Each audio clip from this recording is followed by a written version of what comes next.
This program is brought to you by Link TV for educational and non-commercial use only.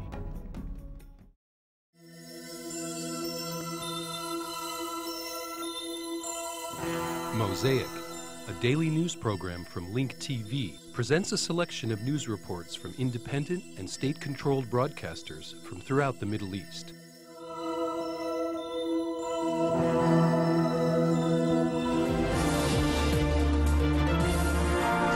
من دون نجاح يذكر غادرت وزيرة الخارجية الأمريكية كوندوليزا رايس المنطقة على Without much success, U.S. Secretary of State Condoleezza Rice left the Middle East with the hope of returning early next month to resume the preparations for the peace conference. The only thing that Rice was able to achieve, however, was a Palestinian-Israeli agreement to produce a joint working document outlining core issues for the conference without presenting any of the possible solutions. This falls short of expectations for the upcoming fall conference. Amani Abu Khantash reports from Ramallah.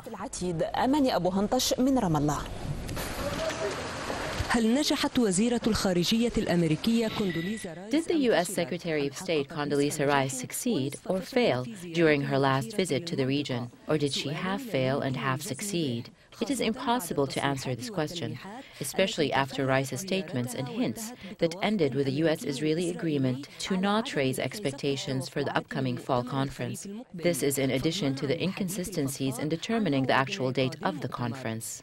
It's impossible to judge whether Rice's visit succeeded or failed because there is still time left before the fall conference. During this time, the U.S. will exert more effort, or rather, it will apply more pressure, possibly on the Palestinian side, thus paving the way to the conference. What stood out from this visit, if only in the eyes of the media, was Rice's ability to make the Palestinians and Israelis agree to create a joint document for the conference that addresses the issues that need to be resolved, namely Jerusalem, borders, and refugees. However, the document will not present any solutions to these core issues. Without a doubt, this is part of the initiative. She is trying to reassure the Israelis that the joint document will not include the details of a permanent solution to the three main issues, which are Jerusalem, refugees, and borders. However, she also said that these issues need to be addressed.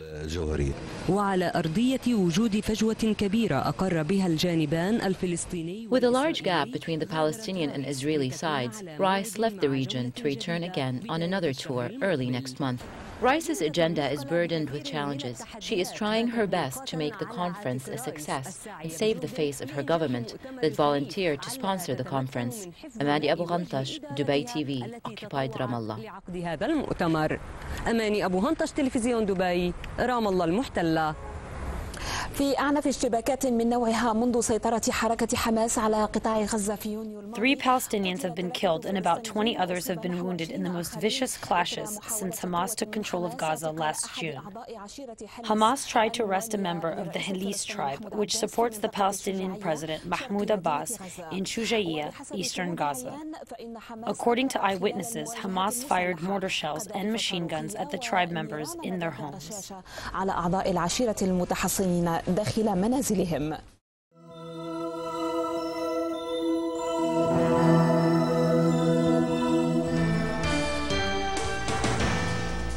Pakistan's former Prime Minister Benazir Bhutto confirmed that she will return home on Thursday after living in exile for the past 8 years. In a press conference in Dubai, Bhutto said she will return to Karachi. The former Prime Minister received a general pardon from Pakistan's President Pervez Musharraf, who also dropped the charges of corruption against her. However, some opposition parties and leaders filed a petition with the High Constitutional Court disputing the legality of the pardon. Bhutto may still stand trial on corruption charges if the court rules against the pardon. Meanwhile, Pakistan's High Constitutional Court postponed a hearing until next week to review a petition filed by the opposition disputing the legality of President Pervez Musharraf's bid for re-election. In addition, the opposition organized a demonstration in front of the Pakistani parliament to protest Musharraf's re-election bid. In another development, Bhutto's supporters in Karachi continue to prepare for her arrival. The Pakistani government, which tried to delay the return of the former Prime Minister Benazir Bhutto, announced that it will not detain her. Bhutto received a presidential pardon, which comes in the context of the National Reconciliation Initiative aimed at ending the showdown between the Pakistani government and the opposition. The pardon indeed played a role in Bhutto's decision to return to Pakistan, where supporters in various cities, including Karachi, continues to prepare for her arrival. In addition, a holiday was declared in the Sindh region to allow the residents to take part in the ceremonies scheduled for her arrival. The opposition, which organized a protest in front of the High Court in Islamabad, announced that it does not object to the presidential pardon, but cited that Musharraf should also allow the opposition leader Nawaz Sharif to return as well.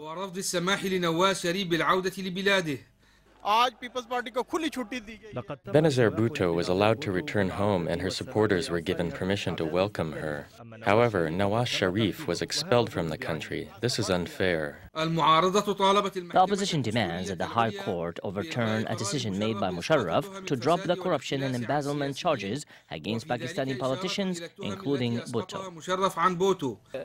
We reject Musharraf's pardon of those who have embezzled money and stolen from our people. We also demand that Nawaz Sharif be allowed to return to Pakistan. Pakistan's High Constitutional Court examined the validity of Musharraf's bid for re-election. The opposition filed a petition to increase the number of judges presiding over the case. The court is expected to render a decision next week. We have filed a request to increase the number of judges in the case involving Musharraf's unconstitutional bid for re-election. We hope that the court will rule against him in the next few days. Meanwhile, the opposition, civic society organizations, and lawyers vowed to continue their protest in order to force Musharraf into leaving his position as the country's president and commander-in-chief for the Pakistani army.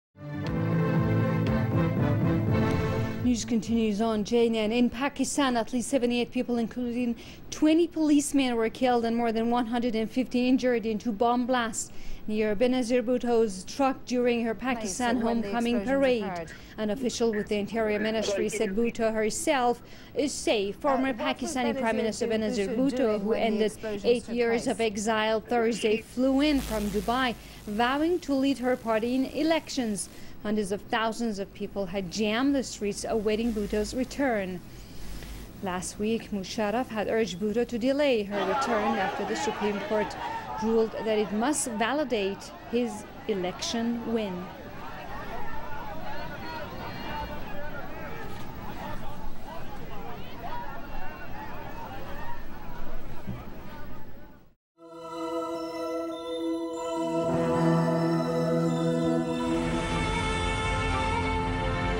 As soon as Sultan Hashim's death sentence was announced, the question of whether he will actually be executed or not took central stage.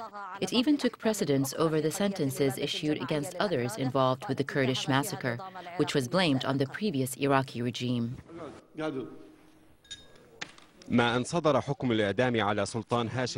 soon as Sultan Hashim's death sentence was announced, the question of whether he will actually be executed or not took central stage. The issue took precedence over the sentences issued against others involved with the Kurdish massacre, which was blamed on the previous Iraqi regime. These questions were raised by more than one side, and all the sides suggested a reduced sentence. No pardon has been given yet, although there are indications that the execution date is approaching, keeping in mind the promises given to Hashim for turning himself in.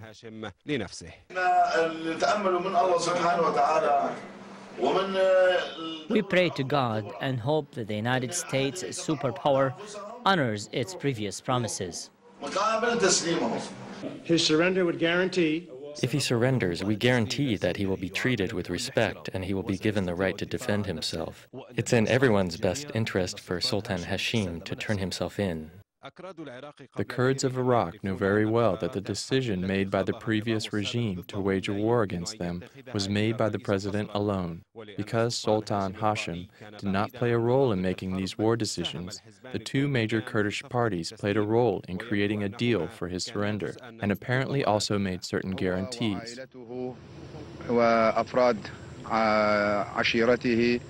Hashim, his family, and some prominent figures from his tribe thanks Mr. Masoud al-Barazani and everyone who played a part in this. General Petraeus said that they will honor this action and trust and abide by the promises they made. The Kurdish Iraqi president, Jalal Talabani, expressed reservations about the death sentence. This position was confirmed by the statements of his vice president, Tariq al-Hashimi, who said that the approval of the presidential cabinet is required for the execution to take place. This means that those sentenced in the Anfal trial cannot be executed with al-Maliki's signature alone, as was the case with the execution of Saddam Hussein. American and Iraqi officials called for the postponement of the implementation of the death sentence, which was issued against the former Iraqi defense minister Sultan Hashim Ahmad. The death sentence, which was issued on September 4th, had already been postponed once before. A number of Iraqi, Arab, and American officials called for the suspension of the death sentence, which was issued against the former Iraqi defense minister Sultan Hashim Ahmad. I know the former Iraqi defense minister, Sultan Hashim Ahmad. He was professional and he executed orders in a precise manner. He is truly a moderate individual. I'm very sorry that a death sentence was issued against him.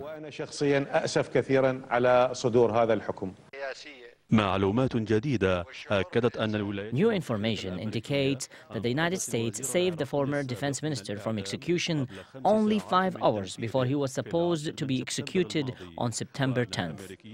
Americans told the Iraqi Prime Minister Noor al-Maliki that senior Iraqi officials were opposed to the execution of Sultan Hashim, including the Iraqi President Jalal Talabani and Vice President Tariq al-Hashimi.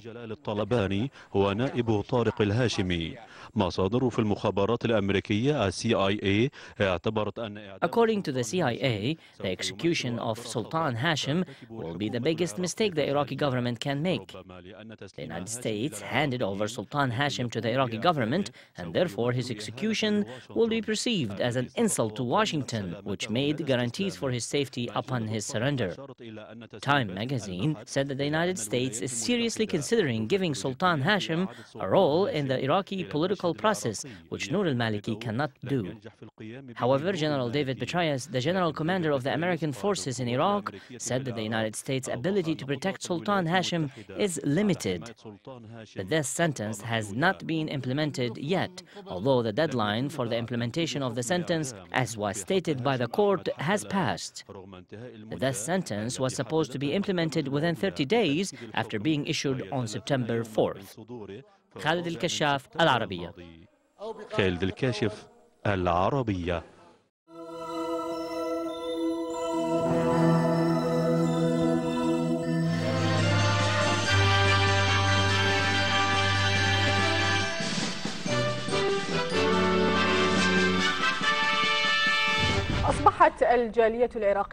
The Iraqi community in the United States has become one of the most prominent and active communities after it witnessed a huge increase in its numbers. Iraqis residing in the state of Michigan confirmed that the Iraqi community has not received needed benefits due to a lack of services for this large community. Due to its large size, the Iraqi community in the United States is one of the most active and influential communities in various cities, which has led to an increase in its influence on American life. What's important is that today the Iraqi community has begun to actively take advantage of its large numbers to influence policy decisions for the sake of benefiting Iraq in general and benefiting its community in particular. There are other minority communities whose numbers are much smaller than the Iraqi community, but they have had a major impact on American society. The community has begun to develop and improve. It has improved a lot commercially and financially. Thank God, the community is organized and active. It has begun to work on the political level within the United States of America. The Iraqi community is very sensitive about what is happening in the nation. It is very sympathetic to the suffering of the Iraqi people. It has a connection with it. There are a large number of people here, and their social relations are closely linked to the Iraqi people. In general, the Iraqis in the state of Michigan confirm that they have not fully benefited from the true power of the Iraqi community due to the lack of support for this large community. We are asking the Iraqi government to help the Iraqi community in Michigan, which numbers in the thousands. If there was a consulate here in Michigan, it would alleviate the suffering of the people.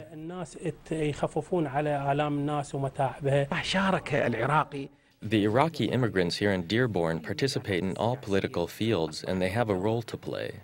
With regards to supporting Iraq at this stage, investors and elites express their support and readiness to participate in the reconstruction phase of Iraq if the investment law, which is being debated by the Iraqi government, is passed.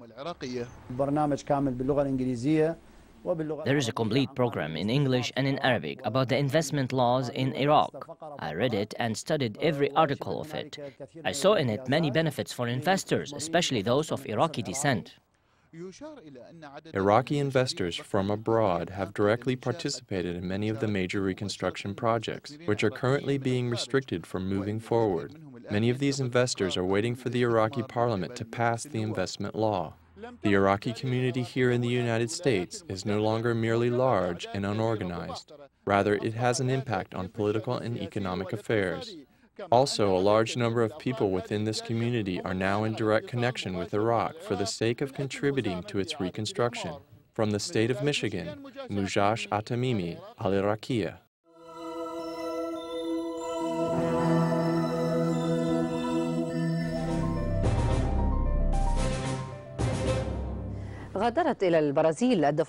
The last wave of Palestinian refugees who have been living in the Al-Ruwaishid refugee camp along the Iraqi-Jordanian border for 4.5 years finally left for Brazil, since no Arab country has allowed them in.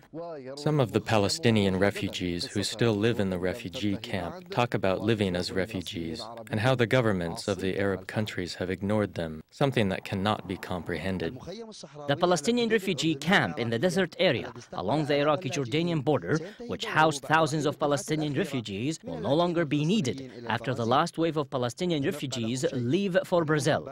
They have nothing left. Some sold their belongings, while others left everything they own behind. The story of the Palestinian doctor, Assam Isa, is just as tragic as other stories. He has a PhD in genetic engineering, and he used to teach graduate students at Baghdad University. He has been waiting for any country to give him a visa, which was finally issued to him not by an Arab country, but rather by a foreign country.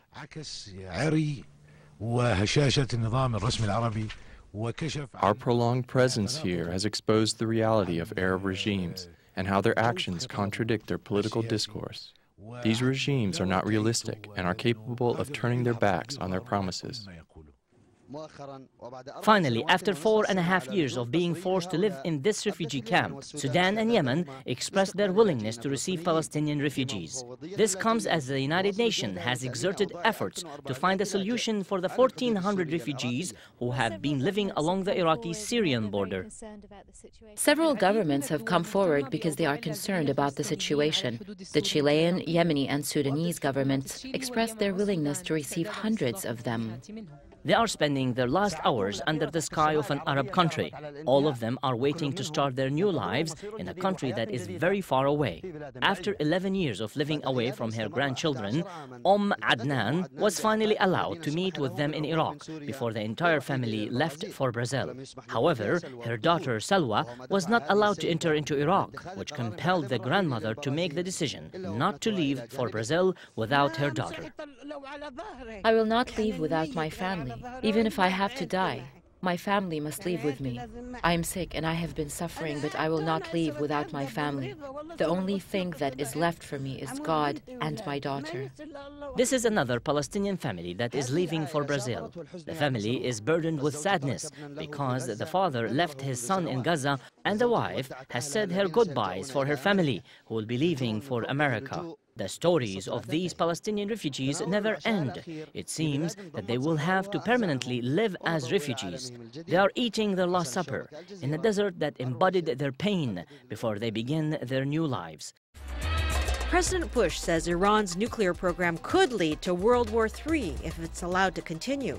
Russian President Vladimir Putin asserts he's seen no evidence that Tehran is constructing a nuclear bomb. Has the Cold War returned? And are we on the brink of a third world war? Answers to these questions and more on Link TV's Mosaic Intelligence Report. U.S. President George Bush has escalated his rhetoric about Iran to another level, saying Iran's nuclear program could lead to World War III if it is allowed to continue. We got a leader in Iran who has announced that he wants to destroy Israel.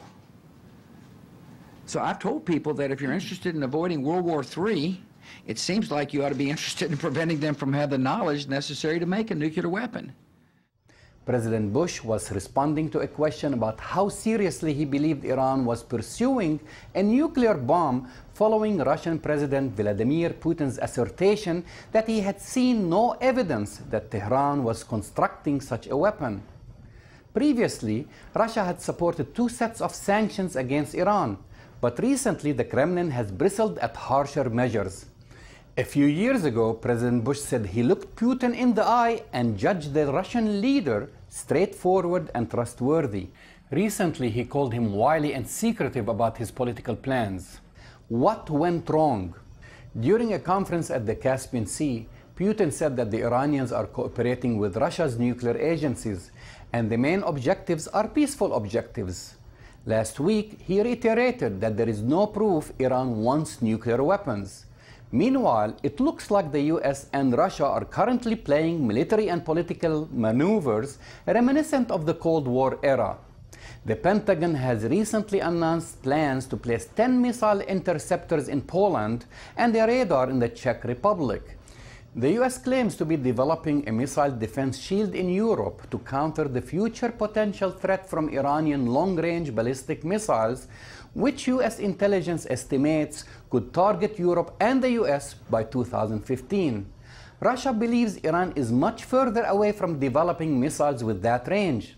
Well, this sounds familiar to those old enough to remember the Cold War. On the issue of Poland and the Czech Republic, the United States is engaged in discussions, negotiations with our allies, and those will continue. Bush's recent statement about World War III has raised more fears in Iran and the Arab world that an attack on Iran is imminent. Adding to this fear, the Israeli Prime Minister Ehud Olmert flew to Moscow and is expected to tell the Kremlin that his country will not stand idle while Iran develops a nuclear bomb. I think Russia is actually, at the moment, acting like a middleman in the Middle East regarding most of the issues. Because, let's face it, Putin went to Iran and practically immediately, well, a few days have passed, he's meeting the Israeli Prime Minister. I think Russia has been actually quite keen on raising its involvement in the Middle East for quite some time. And what we're seeing now is that Russia is becoming more and more of a key player in the whole saga. Almost every satellite station I monitor broke the report on Bush's statement, with some calling it Bush's World War III threat. One pundit simply put it, between Bush and Ahmadinejad, we are closer to Armageddon. Are we? I'm Jamal Dajani for the Mosaic Intelligence Report. To learn more about this program or to share your thoughts, visit us at linktv.org/mosaic.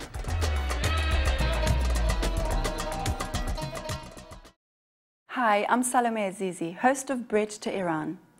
Every day I tune into Mosaic, world news from the Middle East. It gives me much needed perspective on the world and a connection to current events that I just don't get anywhere else. If you value this as much as I do, join me today in keeping Mosaic world news from the Middle East on the air. Please go to linktv.org and click on the red contribute button or call 1-866-485-8848. For the last few weeks, we've been asking you to support Mosaic. We need to raise $200,000 by year's end to keep this Peabody Award-winning program on the air. Thanks to hundreds of you, we're getting closer and closer to our goal, but still need your support. During our fall fundraiser, we're offering some special gifts for your donations during the Mosaic break. Become a sustaining supporter by signing up for automatic monthly credit card donations in any amount that's right for you. Make your contribution $20 or more per month, and we'll thank you with a Link TV official News Junkie t-shirt. It's for those of you who just can't live without your daily dose of Mosaic or Democracy Now! For $100, we'll thank you with the brand new Link TV 2008 Day and Month Planner, emblazoned with our logo. Use it to keep track of all your favorite Link shows. And for $300 donation, we'll thank you with a Mosaic gift pack. This includes the Link TV 2008 Yearly Planner, our classic Mosaic tote, and a staff favorite DVD such as The Dream of Sparrows or Paradise Now, plus one of our best-selling pledge books such as The Shia Revival by Vali Nasr. You're guaranteed to get a bag filled with some of the best pledge gifts illuminating the Middle East. And more importantly, you'll be ensuring that Mosaic is here for another season. And remember, you can find all of these gifts and more online as well. Just go to linktv.org and click on the red Contribute button, where you can make a safe, secure donation, or call 1-866-485-8848.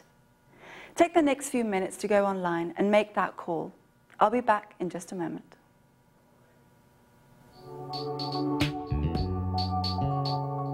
Funding for Link TV programming doesn't come from advertisers or government agencies. We rely on individual donations. And whether they know it or not, these are the people that keep us on the air. So to everyone who stands out to help us bring the world together, thanks. Link TV, watched by audiences, funded by individuals.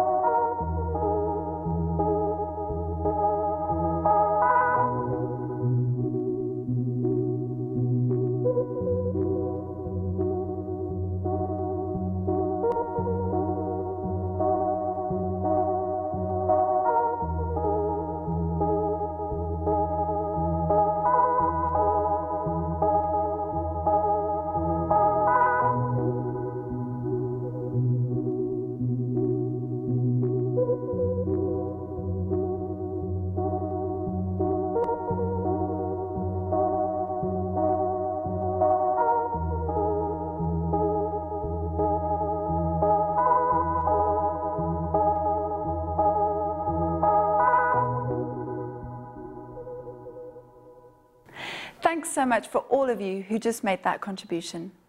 If you're one of our loyal donors, maybe it's time to give again. A sustaining supporter? How about doubling your gift? Mosaic needs your support more than ever before.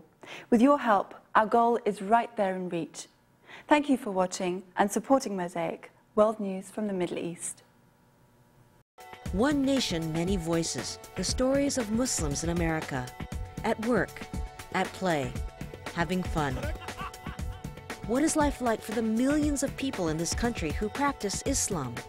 And then finally I looked in my heart, and there he was. Even today, Muslims still reciting. Kind of in limbo. Now's your chance to share stories of Muslims in America in our One Nation, Many Voices online film contest. We're awarding $50,000 in cash prizes divided among 6 categories: comedy, drama, documentary, animation or music, a special category for filmmakers 18 and under, plus films under 60 seconds long. You don't have to be a Muslim to enter or to vote for your favorite films online. You just have to live in the United States. The deadline for entries is November 25th, 2007, so hurry. Check out details at linktv.org/onenation. One Nation, Many Voices. Muslims in America.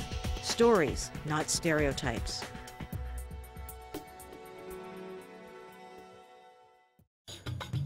Get more news about the Middle East online at linktv.org/mosaic. The Mosaic webpage offers a complete archive of Mosaic programs, program transcripts, the Mosaic video podcast, and the Mosaic Intelligence Report, a weekly analysis of the hottest stories from the Middle East. The views expressed on Mosaic are those of the participating broadcasters, not Link TV or its sponsors. The production of Mosaic is made possible with the support of viewers like you. Thank you.